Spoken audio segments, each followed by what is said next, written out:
salaatu allazi fi kulli sahrin wa fi safar hamaani ala maahin maal absa wa safar salaatu allazi fi kulli sahrin wa fi safar hamaani ala maahin maal absa wa safar salaatu في كل سار وفي ظفر هماني ألا ماهن ما الأبص والسفر فلاهي بكوني عبد ربي خديمه عجيب به لي جاد مؤن عن النفر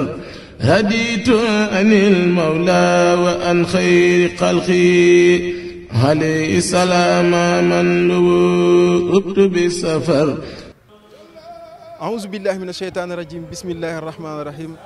السلام عليكم ورحمة الله تعالى وبركاته mbokki jullit yi mbokki taalibe yi mbokk internet yi baaxoo topp seen chaîne bi nga xam ne mooy Baol TV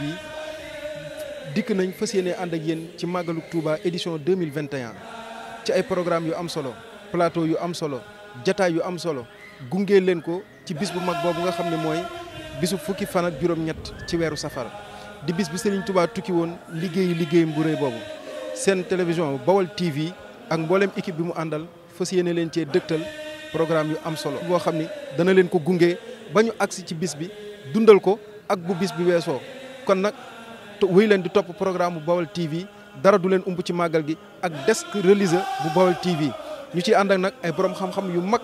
ku ci mel ni sama jëwriñ Serigne Khadim Diouf nga xam ni kenn la ci yoonu murit moom dana dikk ak lu am solo ci yoon wi kon sëñ Xaadim ana lan la ñuy waajalal mbokki taalibe yi ci li nga xam ne mooy fukki fan ak juróom-ñett ci weeru safar ci chaîne bu mag bi nga xam ne mooy Baol TV. waaw salaamaaleykum wa rahmatullahi wa barakaatuhu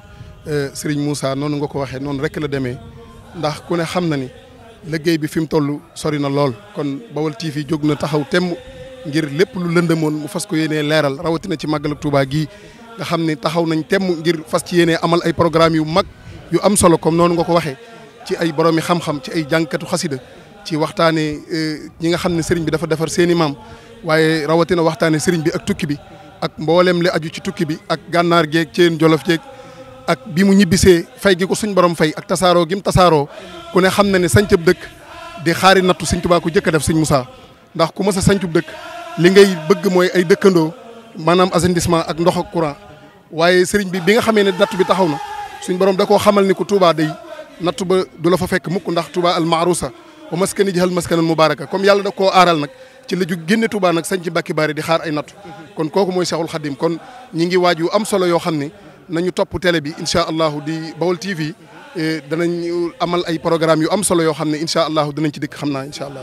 ak Baol TV la sëñ Muntaxa ne bu mu laal suuf Baol TV dana liggéeyal sëriñ Muntaxa ba liggéey bi tawoo ca kaw ndax i'laa kalimatillahi hiyal ulya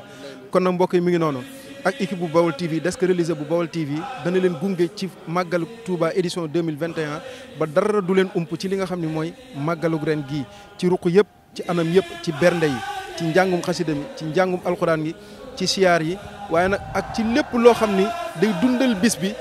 ndax sëriñ bi dañu woon képp koo xam ne sama mbég sa mbéga kon nag mbégum murit yëpp nag mooy dàkk mbégum sëriñ bi kon nag ak Baol TV bu leen dara ump ci màggal gi